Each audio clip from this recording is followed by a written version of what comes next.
इस कहानी की शुरुआत एक तबाह हुए शहर से होती है। सब कुछ बिखरा पड़ा था, सड़कें सुनसान थी क्योंकि ज़ोंबी वायरस की तबाही की वजह से दुनिया की बहुत सारी आबादी अब ज़ोंबीज़ में बदल गई है। जिसके बाद हमें कपल दिखाया जाता है। इनमें वाइफ का नाम मोली था। ये अपनी गाड़ी से एक दोस्त के पास एयरपोर्ट पर जा रही थी जो इन्हें यहाँ से मेक्सिको ले जाएगा, क्योंकि सिर्फ मेक्सिको ही ऐसी जगह है जहाँ पर ज़ोंबी वायरस और उनका हमला अभी तक नहीं हुआ। वो जगह पूरी तरह महफूज है। तो अब ये लोग लगातार तेज स्पीड में अपनी गाड़ी से आगे बढ़ रही थी क्योंकि इन्हें जल्द से जल्द एयरपोर्ट पर पहुंचना होगा। लेकिन काफी लंबा सफर करने की वजह से मोली की तबीयत खराब हो जाती है। इसीलिए ये लोग एक रेगिस्तानी इलाके में अपनी गाड़ी रोक लेते हैं। मोली के हस्बैंड कहते हैं कि हमें एयरपोर्ट से पहले गाड़ी नहीं रोकनी चाहिए थी, हमें चलना होगा। लेकिन जब वो गाड़ी स्टार्ट करता है तो वो चलती ही नहीं क्योंकि गाड़ी का एक टायर रेत में धंस गया था, जो काफी कोशिशों के बाद भी नहीं निकलता। ये दोनों यहाँ पर फंस गए हैं। इस बात को लेकर दोनों की बहस हो जाती है क्योंकि वो एक दूसरे को ही इल्जाम दे रहे थे कि तुम्हारी वजह से ये हुआ, तुम्हारी वजह से हुआ। जिसके बाद मोली का हस्बैंड अपने उस दोस्त को कॉल करता है जिसके पास ये दोनों जा रहे थे, पर बात होने से पहले ही सिग्नल्स चली जाती है जिस वजह से कॉल कट चुकी थी। और फिर तभी मोली देखती है कि सामने से एक आदमी उनकी तरफ ही चला आ रहा है। गौर करने पर इन्हें पता चलता है कि कोई नॉर्मल इंसान नहीं है बल्कि ज़ॉम्बी है जो इन्हें मारने के लिए लगातार इनकी तरफ ही बढ़ता चला आ रहा था। जिसे देखकर फौरन मोली का हस्बैंड गाड़ी से गन लेता है। जिस बीच उसका मोबाइल भी वहीं बाहर गिर जाता है, लेकिन उसका ध्यान नहीं जाता और अब वो ज़ॉम्बी पर लगातार गोलियां चलाने लगता है जिस वजह से जख्मी होकर वो नीचे गिर गया था। तब ये दोनों बहुत खुश हो जाते हैं कि हमने ज़ॉम्बी को मार डाला। लेकिन वो मरा नहीं था,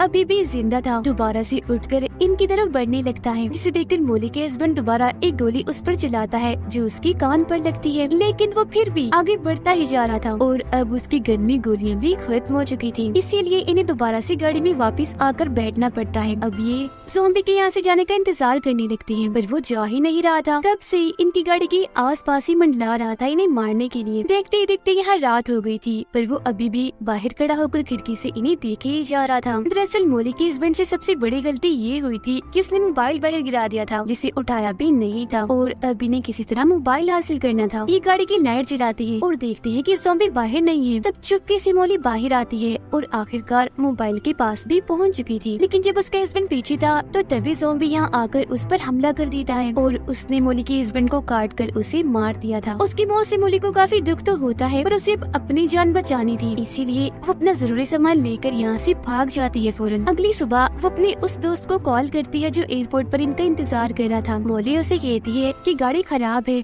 तो आने में मुझे वक्त लगेगा, तो तुम्हें मेरा इंतजार करना होगा। ये बात सुनकर उसे गुस्सा आ गया था, इसीलिए वो मोली का फोन काट देता है। इसीलिए उसे आगे का सफर पैदल ही तय करना था। इंटरनेट पर वो देखती है कि पैदल वहाँ तक जाने का रास्ता 36 मील की दूरी पर है, पर वो फैसला कर चुकी थी कि जो भी है मैं वहाँ पहुँच कर ही रहूंगी। तो पैदल ही आगे बढ़ने लगती है। थोड़ी दूर चलने के बाद वो देखती है कि कुछ प्लेन्स यहाँ से उड़कर जा रही हैं, जिन्हें देखकर मोली काफी मायूस हो गई थी क्योंकि वो जान चुकी थी कि अब एयरपोर्ट पर जाने का कोई फायदा नहीं है क्योंकि प्लेन्स तो यहाँ से जा ही चुके हैं। मगर वो फिर भी आगे बढ़ती ही रहती है। रात को एक जगह पर आग जलाकर बैठ जाती है। जिस बीच वो अपने बेटे को भी याद कर रही थी और इसी ख्याल के साथ उसकी आंख लग जाती है। जिस बीच तभी वो ज़ॉम्बी दोबारा यहाँ आकर मोली पर हमला कर देता है। इसीलिए वो अपना सामान उठाकर पहले ज़ॉम्बी पर हमला करती है और फिर वहाँ से भागकर एक चट्टान के ऊपर चढ़ जाती है जहाँ वो नहीं आ पाता।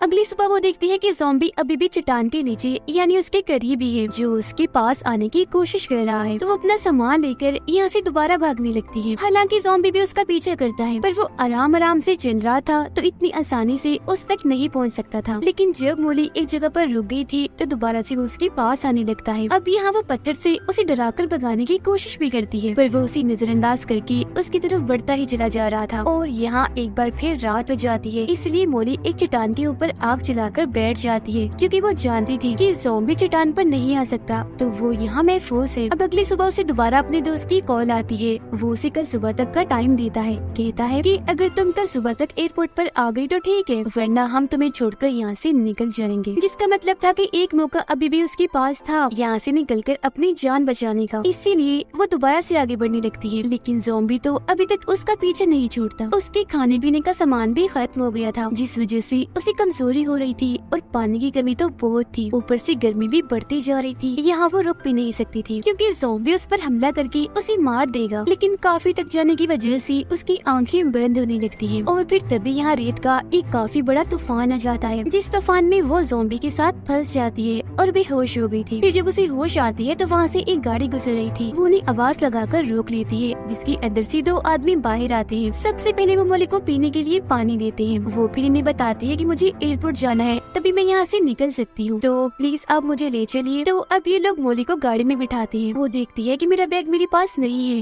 कहती है कि शायद वो वहीं गिर गया होगा जहाँ मैं बेहोश पड़ी थी। तो अब ये दोनों उसका बैग लेने के लिए चले जाते हैं। गाड़ी में मोली खून के निशान देखती है, जिससे वो समझ गई थी कि ये दोनों कोई शरीफ लोग नहीं है बल्कि खूनी है। वो घबरा गई थी। फिर ये दोनों लड़की वापस गाड़ी में आकर मोली से कहती है कि हमें भी एयरपोर्ट जाना है, तो तुम हमें भी वहाँ जाने का रास्ता बता दो। जब ना चाहते हुए भी उसे इन्हें रास्ता बताना ही पड़ता है, जिसके फौरन बाद ही उसे गाड़ी से बाहर लाकर मारने लगती है। चाकू निकालकर जैसे उसकी जान लेने वाली होती है कि तभी मोली जोर जोर से चिल्लाने लगती है। उसकी चीख के साथ ही रेत हिलता है और उसमें हलचल हो रही थी और अगले ही पल उसमें से वो ज़ॉम्बी बाहर निकल कर आता है जो कई दिनों से मोली के पीछे था, पर वो भी तूफान के साथ बेहोश हो गया था। और अब वो उस जगह पर आता है जहाँ ये दोनों लोग मोली को मार रहे थे। उन पर हमला करके एक आदमी को वो काट लेता है, जो देखकर दूसरा लड़का गाड़ी लेकर फौरन यहाँ से निकल जाता है। गाड़ी में से कुछ खाने पीने और जरूरी सामान निकल कर मोली के पास गिर जाता है, लेकिन वो एक बार फिर इस सुनसान रेगिस्तान में फंस गई थी, जहाँ वो ज़ॉम्बी दोबारा से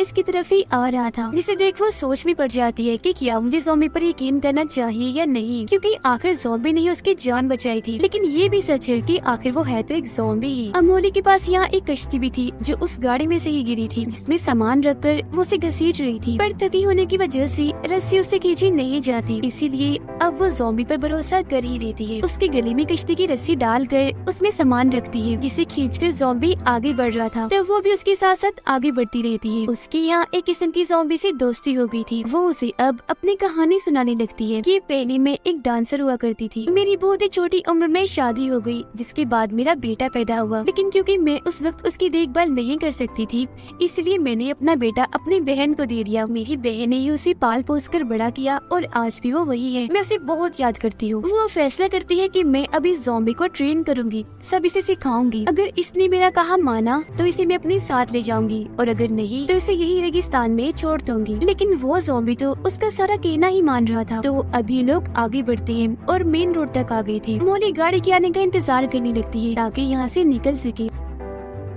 इतनी ही देर में यहाँ आर्मी की बहुत सारी गाड़ियाँ आने लगती हैं, जिन्हें देखकर मोली ज़ॉम्बी को छुपा देती है, क्योंकि वो जानती थी कि अगर आर्मी ने ज़ॉम्बी को देख लिया तो वो इसे मार देंगे। खुद वो आर्मी के सामने जाती है, जहाँ कुछ सोल्जर्स उसे ज़ॉम्बी समझकर उस पर गन तान देते हैं। तो वो उन्हें समझाती है कि देखिए मैं ज़ॉम्बी नहीं हूँ, मैं इंसान हूँ, मुझे मदद चाहिए। उसका ये कहना ही था कि तभी ज़ॉम्बी वहाँ से निकलकर सामने आ जाता है। इसे देखकर सोल्जर्स उस पर गोली चलाने के लिए तैयार थे। हालांकि मोली उन्हें समझाती भी है कि देखिए मत मारे इसे, खतरनाक नहीं है ये, किसी को कोई नुकसान नहीं पहुंचाएगा। पर एक सोल्जर ज़ॉम्बी पर गोली चला ही देता है, जिससे जख्मी होकर वो नीचे गिर गया था। साथ ही अब उसे गुस्सा भी आने लग गया था। मोली उसका गुस्सा ठंडा करने की कोशिश भी करती है, पर वो उसकी उंगली पर काट ही लेता है, जिसका मतलब था कि वो भी अब इस वायरस के असर में आकर ज़ॉम्बी बन जाएगी। लेकिन वो ऐसा नहीं चाहती थी, इसलिए एक पत्थर उठाकर अपनी उंगली पर दे मारती है, जिससे उंगली टूट जाती है, यानी ये वायरस अब उसके जिस्म में नहीं फैलेगा। और अब क्योंकि आर्मी यहाँ से जा चुकी थी, तो ज़ॉम्बी के साथ वो दोबारा से आगे बढ़ना शुरू कर देती है। लेकिन वो सड़क पर ही लेट गया था क्योंकि काफी थक चुका था। तब मोली की नजर सामने जाती है, जहाँ उसे एयरपोर्ट दिख जाता है। वो काफी खुश हो गई थी क्योंकि वहाँ जाने के लिए वो कब से मेहनत कर रही थी। ज़ॉम्बी जख्मी भी था,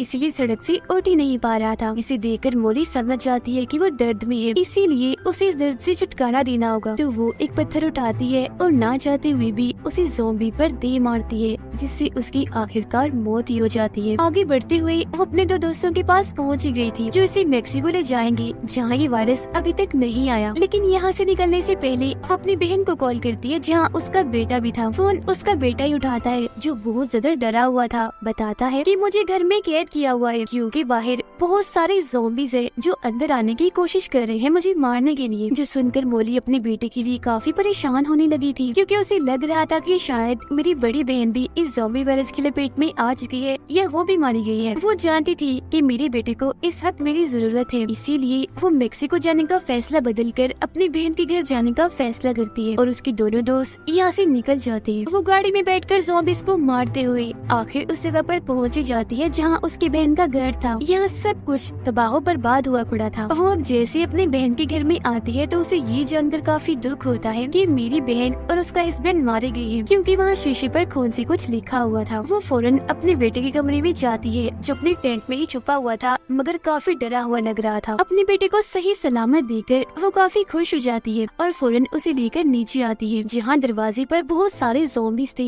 जो अंदर आने की कोशिश में लगे हुए थे। वो अपने बेटे को कहती है कि तुम बस मेरे पीछे रहना और हाथ में बेलचा उठा लेती है। दरवाजा जैसे ही खुलता है वो ज़ॉम्बीज़ पर हमला करके सबको ही मार डालती है और इस तरह से खुद की और अपने बेटे की जान बचा लेती है, सिर्फ अपनी बहादुरी की वजह से, क्योंकि पिछले काफी वक्त से वो इतनी बड़ी बड़ी मुश्किलात का सामना कर रही थी, इसीलिए जान चुकी थी कि इनसे कैसे निपटना है। और इसी के साथ ये कहानी इधर ही खत्म हो जाती है।